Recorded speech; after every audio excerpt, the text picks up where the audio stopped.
معاشرے میں تب ہی تبدیلی ممکن ہے جب ہر انسان اپنی اصلاح میں لگ جائے۔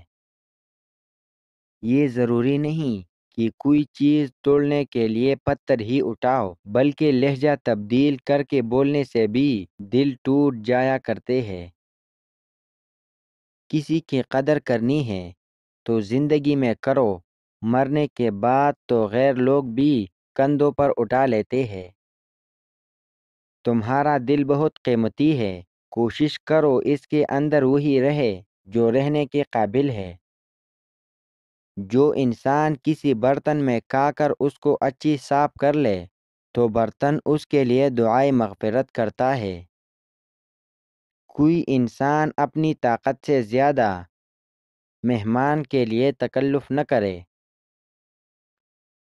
تمہاری بہترین دوست تمہاری صحت ہے، اگر یہ ساتھ چھوڑ دے تو ہر رشتے کے لیے تم بوجھ بن جاتے ہو۔ اللہ پاک سب کو بہترین صحت عطا کرے۔ جب گھر میں رزق کی تنگی محسوس ہو تو اپنی بیٹیوں اور بہنوں کو گھر میں محبت سے دعوت پر بلاؤ۔ دوسرے لوگوں کو غلط نہیں بلکہ خود کو صحیح ثابت کرو۔ کسی کے منہ پر بے عزتی کرنا اس کو قتل کرنے کے برابر ہے۔ مشکل وقت کا بڑا فائدہ یہ ہوتا ہے کہ فالتو کے لوگ زندگی سے نکل جاتے ہیں۔ جتنا ہو سکے صدقہ نکالا کرو، اس سے تمہیں رزق ملے گا۔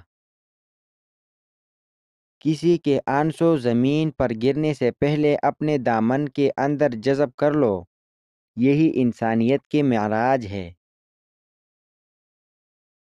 اپنی ذات سے محبت کرنے والا انسان کبھی کسی کا مخلص نہیں ہو سکتا۔ لوگ برا کہتے ہیں تو کہنے دو، کیا تم نے سنا نہیں؟ اللہ جسے چاہے عزت دے، جسے چاہے ذلت دے۔ خاموشی میں ہی سکون ہوتا ہے۔ لفظوں کا سفر انسان کو تکا دیتا ہے۔ برتن اور ظرف چھوٹا ہو تو وہ زیادہ کسی چیز کو سنبھال نہیں سکتا، چلک جاتا ہے۔ چاہے تقویٰ ہو، دولت ہو، شہرت ہو، علم ہو یا عزت ہو۔ اس رشتے سے لاتعلقی اچھی ہے جس کے اندر احساس نہ ہو۔ اگر کوئی لڑکی کسی سے محبت کرے تو یہ ضروری نہیں کہ وہ بد کردار ہو۔ خواہ ایک جھوٹا کتنا ہی رفتار سے دوڑ لے، مگر سچا اس کو آخر ایک دن جا پکڑتا ہے۔ اللہ پاک کا قرب پا لینا ایسی منزل ہے جس کے بعد کوئی منزل نہیں۔ گہری باتوں کو سمجھنے کے لیے آپ کو گہرا ہونا پڑتا ہے، اور گہرا ہونے کے لیے گہرے چوٹیں کہانی ہوتی ہے۔ مسکرانا سیکھو زندگی میں، رونا تو لوگ سکھا دیتے ہیں۔ آج کل قیمت دونوں کی چکانی پڑتی ہے، چپ رہنے کے بھی اور بولنے کے بھی۔ بڑھاپے کے آثار آنے لگے تو مچھلی کھاؤ، زیتون کا تیل استعمال کرو اور انار جوس پیو۔